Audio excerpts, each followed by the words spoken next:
नमस्कार जी। हिमाचल किसान सभा ने पिछले एक महीने पहले 4 जून को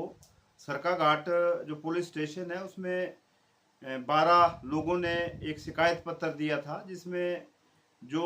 गावर कंस्ट्रक्शन कंपनी है, जो भारत सरकार का जो सड़क परिवहन और उच्च मार्ग मंत्रालय और विभाग है, और उनके खिलाफ एक शिकायत दर्ज की थी और ये मांग की थी कि उस पर एफआईआर दर्ज हो।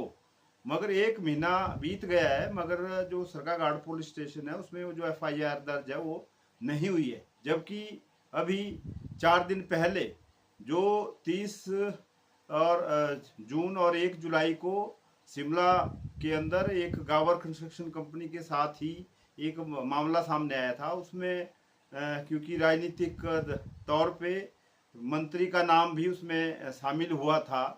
तो अब एक दोनों तरफ से जो उसमें एफआईआर हुई थी उसमें अब पिछले कल एनएचआई के खिलाफ ही एफआईआर दर्ज हो गई है। मगर मैं ये पूछना चाहता हूँ कि ये किस जो कानून है वो पूरे देश में, हिमाचल प्रदेश में एक जैसा है, तो जब शिमला के अंदर, सोलन के अंदर एफआईआर दर्ज हो सकती है तो सरकाघाट में क्यों नहीं हो रही है, ये एक बड़ा प्रश्न है।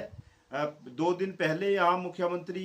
धर्मपुर के दौरे पे आए थे आपदा प्रभावित क्षेत्र का मुआयना करने के लिए।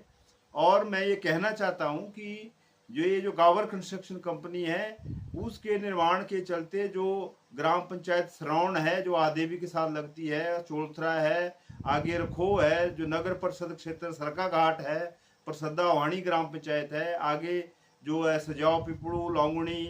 जो बनाड़, और उसके आगे जो सरसकाड़ पंचायत होते हुए बनेरडी और आगे कुवाड़ा तक 10 ग्राम पंचायतें हैं, ऐसी हैं जहां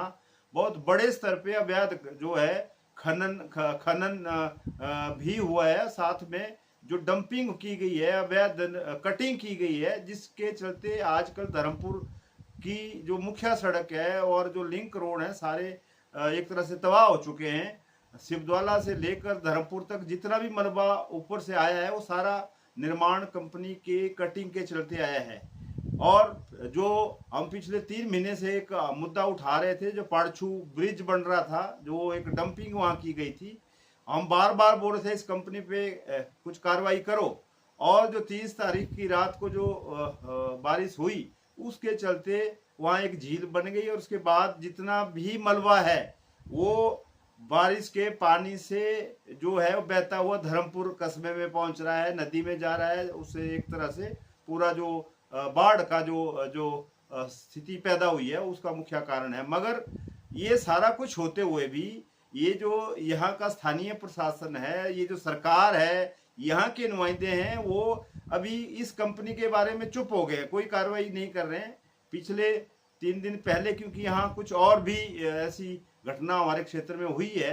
तो वो सारे बातें तो की जा रही है, मगर इस कंपनी के बारे में सबके मुंह पे एक तरह से जो है चिप्पी लगी हुई है, कोई बात नहीं कर रहा है। तो हम फिर से ये मांग उठा रहे हैं कि जो प्रशासन के साथ, सरकाघाट प्रशासन, धर्मपुर के प्रशासन के साथ जो इस कंपनी ने, मॉर्थ ने और किसान सभा के माध्यम से कुछ समझौते हुए थे कुछ कामों को पूरा करने के लिए, वो कोई भी काम पूरा इस कंपनी ने नहीं किया है। आजकल कंपनी के जो लोग हैं कोई नजर नहीं आ रहे हैं। मैं फिर से मांग कर रहा हूं कि ये जितना भी कटिंग जो हुई है, जो एक तरह से नियमों के विपरीत है, सारा जो जीवन है लोगों का यहाँ तहस नहस हो गया है, बहुत बड़ी कठिनाई पैदा कर दी है इस कंपनी के निर्माण कार्य से। तो